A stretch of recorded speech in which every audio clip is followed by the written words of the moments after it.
In March 2026, Google's Quantum AI division published a research paper that recalibrated the timeline for decentralized network security. The findings demonstrated a method to break the 256-bit elliptical curve cryptography securing Bitcoin and Ethereum using significantly fewer resources than previous models predicted. Prior security baselines assumed a much larger hardware requirement. Historically, researchers believed breaking 256-bit elliptical curve cryptography would require roughly 20 million physical qubits. Google's optimized circuits introduced a mathematical discontinuity. Showing a factor of 20 reduction, the physical requirement drops from 20 million down to a 500,000 qubit threshold. Focusing on logical qubits, the requirements shrink further to between 1,200 and 1,450 high-quality logical qubits. The researchers also mapped the specific logic gate volume required for the operation. Under optimized conditions, the derivation completes with a ceiling of 90 million Toffoli gates.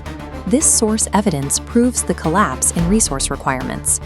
The white paper demonstrates that these optimized circuits execute with either less than or equal to 1,200 logical qubits, which opens a new, real-time on-spend vulnerability in public mempools.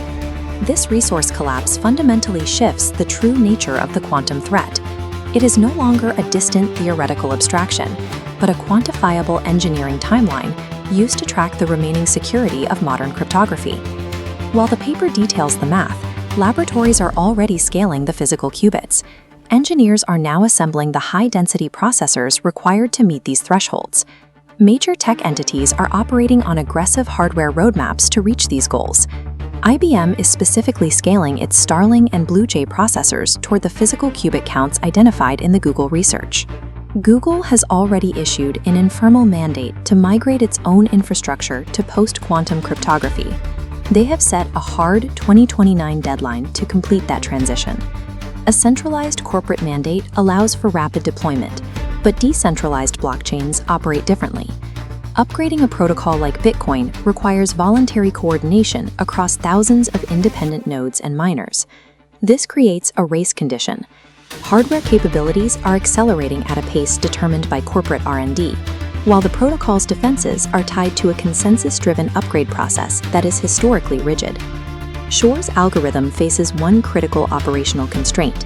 A quantum computer must see an exposed public key on the ledger to derive its corresponding private key. Traditional Bitcoin addresses, like P2PKH, secure funds by hiding the public key. The raw key is concealed behind a cryptographic hash until the exact moment the owner spends the Bitcoin. This protection is absent in older P2PK addresses and reused wallets. In these cases, the raw public key is permanently visible on the public ledger, making the private key a fixed target for derivation. The 2021 Taproot upgrade introduced a paradox. While it improved scalability, Taproot's key path spending mode reveals raw public keys by default. This design choice inadvertently re-established the same exposure vulnerability found in Bitcoin's earliest days. Roughly 6.9 million BTC currently exist in this at-rest exposed state. This includes nearly 32% of the total supply, along with 1 million Bitcoin attributed to Satoshi Nakamoto. Ethereum's account-based model faces a similar exposure. Because accounts are reused, public keys are often permanently visible, leaving the majority of Ethereum's value vulnerable to these long-term derivation attacks.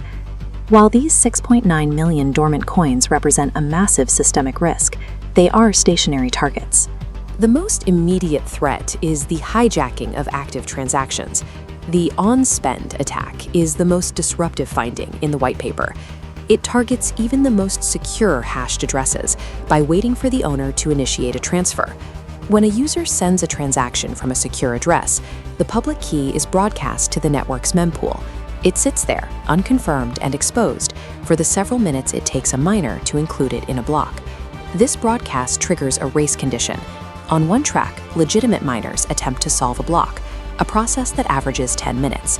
On the other, a quantum attacker attempts to derive the private key from the now exposed public key. Google's model proves that a sufficiently fast quantum computer can derive the private key in approximately 9 minutes. The attacker then uses the derived key to sign a duplicate transaction, redirecting the funds. By attaching a high miner fee, The attacker ensures their transaction is processed before the original, successfully hijacking the funds. Against Bitcoin's 10-minute block average, this 9-minute derivation window results in a 41% success rate for the attacker. Ethereum's architecture effectively neutralizes this specific race. Its 12-second block time is far too short for the current 9-minute derivation model to succeed. The on-spend attack undermines the fundamental security of active transfers. On the Bitcoin network, no transaction is safe once its public key is broadcast to the mempool. The cryptographic solution to this threat has already been standardized. Post-Quantum Cryptography standards like XMSS and Sphinx Plus use hash-based signatures to secure funds against quantum derivation. The security models are structurally different. Current elliptic curve cryptography relies on the discrete logarithm problem, a computational challenge that Shor's algorithm can solve efficiently. Hash-based signatures instead rely strictly on hash collision resistance. These one-way hash functions force quantum computers to rely on brute force.